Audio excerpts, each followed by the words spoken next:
La festivitat del 9 d'octubre és l'excusa perfecta per a remarcar els valors que fan del poble valencià un motiu d'orgull, bé siga per les seues gestes esportives o culturals. I és que el bon valencià porta el nom de la seva terra arreu del món i en la Llosa de Ranes ho saben bé i premien a tots aquells mereixedors d'una distinció pel seu esforç i pels seus triomfs en diferents disciplines.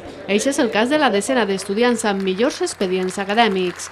Pel que fa a la part d'esports, cal destacar el treball de Joan Gallego, migcampista leví que treballa a les files del Llevant i que ha quedat subcampió d'Espanya amb la selecció autonòmica valenciana. Neus Alonso també ha sigut mereixedora d'una distinció en quedar campiona d'Espanya de Monopoli. José Luis Tomàs per haver quedat primer i tercer al Campionat Ornitològic d'Espanya i Mariam Ramon pels seus triomfs al tennis. Són tots els que l'Ajuntament ha tingut coneixement que en l'exercici de les seues activitats professionals, lúdiques, esportives, culturals, educatives o associatives han destacat brillantment, bé siga individual o col·lectivament, fent que el nom del nostre poble es veja projectat, comentat i nomenat en moltes parts de la nostra comunitat valenciana i també en altres territoris d'Espanya i en algun cas del món. Un dels premis més importants ha estat l'atorgat als jubilats i pensionistes de la Llosa de Ranes, que enguany s'han adherit al programa de voluntariat social acompanyant a les persones majors que viuen soles i sempre necessiten d'atenció. Avui tinguem, com tots els anys, uns grandíssims estudiants, tant de primària com de secundària, com gent destacada en matemàtiques. Tinguem esportistes que estan de primer nivell, que estan començant en categories infantils. Tinguem una campioníssima d'Espanya de Monopoli, una activitat que ens sorprèn i que a més va estar disputant el campionat del món per el sud-est asiàtic.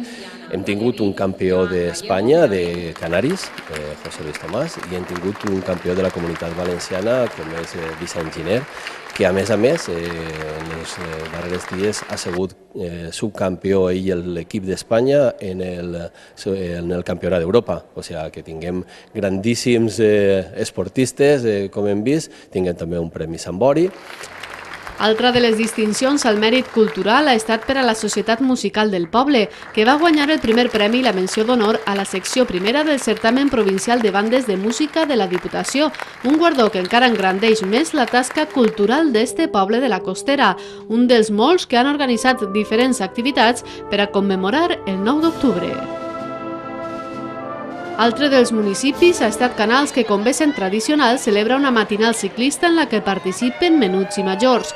La plaça Pont del Riu és el punt d'eixida d'una jornada que enguany s'ha desenvolupat amb un oratge estiuenc i moltes ganes de participació. De fet, els 30 graus de màxima que es varen disfrutar permeteren a majors i menuts gaudir d'este esport sobre dues rodes. I de les bicicletes passem a la pilota. L'esport valencià per excel·lència té en Moixent un clar referent.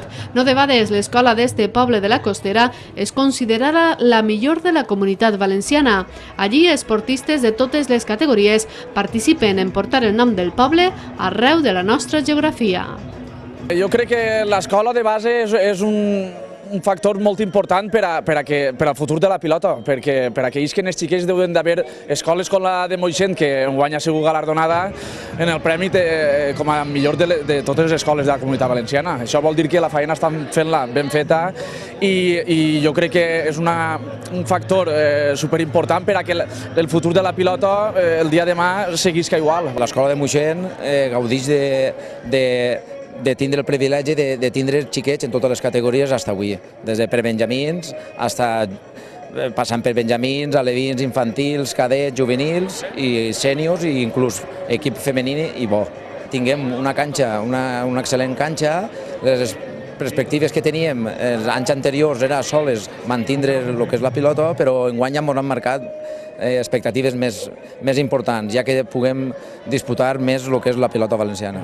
Per sort tinguem diversos xiquets i equips que apleguen en les fases finals autonòmiques a diverses finals i potenciar el que és, si cal, més el que és la pilota a Moixent. Una trentena d'esportistes practiquen l'esport de la pilota en Moixent i sembla que amb la millora de les instal·lacions i el suport de l'Ajuntament l'afició augmenta any rere any.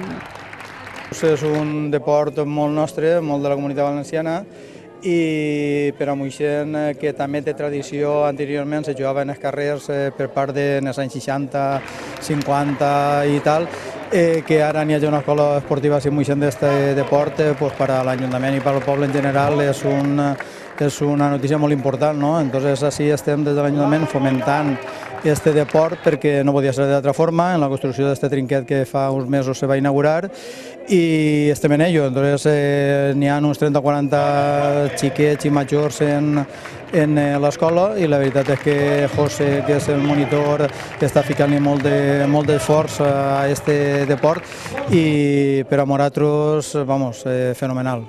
És molt important, ja que l'Ajuntament sempre se té que donar a que la cultura del deport se vagi instaurant cada volta més en el poble i tinguem el suport de gent que ha estat tota la vida, com són els xocats, dedicant-se a este deport, i han aconseguit fer un gran equip en Moixent. Entrenar de valent i disfrutar de l'esport és clau per poder aconseguir les victòries que any rere any aconsegueix el Club de Pilota Guerrer de Moixent, un referent esportiu a la Comunitat Valenciana que ha aprofitat la festa del 9 d'octubre per a presentar als esportistes d'enguany. Fou una bona experiència.